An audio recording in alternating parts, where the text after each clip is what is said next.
कालानुक्रम क्या था, मतलब कौन कौन से वंश थे उसमें, जिसको हमने ट्रिक से पढ़ा था, गुड़ खात उसाले ऐसे करके ना। तो वहाँ पे हम पढ़े थे कुतुबुद्दीन ऐबक के बारे में और फिर उनके बेटे जो थे आराम शाह, उनके बारे में।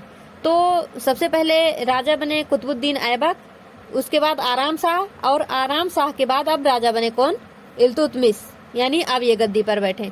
तो 1211 ईस्वी में दिल्ली की गद्दी पर कब्जा किया। किसने? इल्तुतमिश ने। कुतुबुद्दीन ऐबक का गुलाम था कौन? इल्तुतमिश, यानी इल्तुतमिश कुतुबुद्दीन ऐबक के गुलाम थे।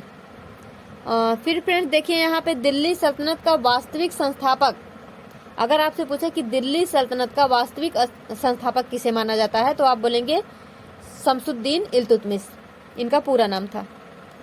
और यहाँ पे देखिए अकेला व्यक्ति था जिसने लाहौर के स्थान पर दिल्ली को राजधानी बनाया। यानी जो लाहौर है ये कुतुबुद्दीन ऐबक के समय में लाहौर राजधानी थी, लेकिन शमसुद्दीन इल्तुतमिश ने लाहौर के स्थान पर दिल्ली को राजधानी बनाया और इकता प्रणाली का आयोजन किए। अब देखिए फ्रेंड्स यहाँ पे इकता प्रणाली होता क्या है? सैनिक सुरक्षा के रूप में दिया जाने वाला जमीन का एक टुकड़ा।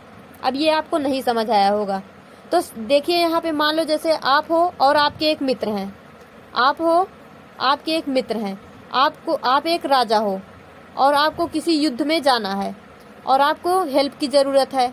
तो आपके पास कोई अस्थायी सेना है नहीं, तो आप अपने फ्रेंड्स के पास कॉल करोगे और बोलोगे यार तू आजा, मेरे को एक युद्ध करना है, मेरा सहायता कर दे। तो आपका फ्रेंड्स बोलेगा ठीक है मैं आ जाऊँगा, लेकिन सबसे पहले ये बता मेरा क्या फ़ायदा है उसमें। तो आप बोलेंगे कि आजा तू, मैं तुझे जो भी मेरे पास ज़मीन है उसका एक टुकड़ा दे दूँगा, मतलब मैं तेरे को अपने ज़मीन का एक टुकड़ा दे दूँगा। तो यही था इकता प्रणाली, यानी इसी को इकता प्रणाली नाम दिया गया। और आपके मन में एक क्वेश्चन आ रहा होगा, अगर ये हार गया, मतलब अगर ये हार गया तो क्या है इसको ज़मीन देगा? ये आएगा ना इसके साथ लड़ाई करने, या तो हारेंगे या जीतेंगे। क्या अगर ये हार जाएगा तो इसको देगा? अरे भाई आप सोचो, जब ये हार जाएगा इसके पास खुद ही नहीं बचेगा तो इसको कहाँ से देगा, यानी नहीं देगा। तो ये होती है इकता प्रणाली, यानी सैनिक सहायता के रूप में दिया जाने वाला जमीन का एक टुकड़ा, ऐसे याद रखना। और ये दूसरा है कि चालीसा की स्थापना की। अब ये चालीसा क्या है? मान लो ये राजा है, ये अपने साथ 40, मतलब यहाँ पे जो भी है ग्रुप ऑफ 40, यानी यहाँ पे 40 मेंबर इसके साथ होंगे। तो वही है जैसे होता ना अली बाबा 40 चोर, उसी तरह से, यानी ये एक राजा और उसके 40 सैनिक, इस तरह से। और फ्रेंड्स यहाँ पे देखिए चांदी का सिक्का टाका एंड कापर का सिक्का जेटल की शुरुआत की किसने? इल्तुतमिश ने। यहाँ पे भारत में शुद्ध अरबी सिक्के जारी करने वाला प्रथम शासक कौन है? इल्तुतमिश है। अब ये इसका क्या मतलब हुआ कि शुद्ध अरबी सिक्के? मान लो ये कोई सा सिक्का है, इसमें अरबी में कुछ तो भी लिखा होगा, तो वही है, मतलब अरबी में जो भी लिखा है सब कुछ अरबी में ही लिखा है, यानी अरबी के शुद्ध सिक्के, यानी शुद्ध सिक्के जारी करने वाला प्रथम शासक कौन है? इल्तुतमिश है। यहाँ पे देखिए कि completed construction of Qutub Minar, यानी कुतुब मीनार का जो निर्माण है उसको पूरा कराया। स्टार्ट किसने कराया था? कुतुबुद्दीन ऐबक ने। पूरा किसने कराया? शमसुद्दीन इल्तुतमिश ने। और उसका पुनर्निर्माण किसने कराया? फिरोज शाह तुगलक ने। तो ध्यान रखना इसको आप। जैसे ये देखो ना, ये हमारा कुतुब मीनार हो गया, ये 5 मंजिला इमारत है।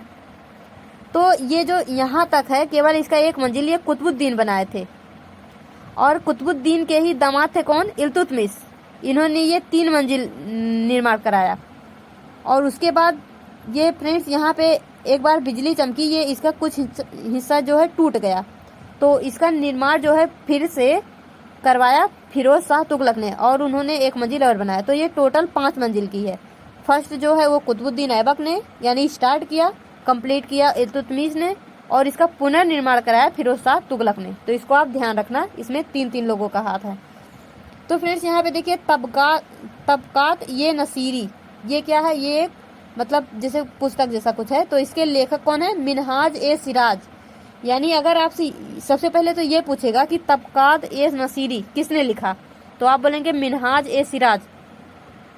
और अगर आपसे पूछे कि ये मिनहाज ए सिराज किसके शासनकाल में थे, मतलब ये, तो आप बोलेंगे कि इल्तुतमिश के शासनकाल में थे। तो फ्रेंड्स ये तो हम आपको बता ही दिए कि इकता क्या होता है। यहाँ पे देखिए ये जो रजिया सुल्तान, मतलब सबसे पहले कुतुबुद्दीन, आराम शाह, शमसुद्दीन इल्तुतमिश और अब रजिया सुल्तान। यानी जब शमसुद्दीन इल्तुतमिश की मृत्यु हो जाती है तो उनकी बेटी जो है रजिया सुल्तान, ये रजिया सुल्तान इल्तुतमिश की बेटी है। तो ये शासिका बनती है। तो फ्रेंड्स इनके बारे में हम नेक्स्ट वीडियो से पढ़ेंगे।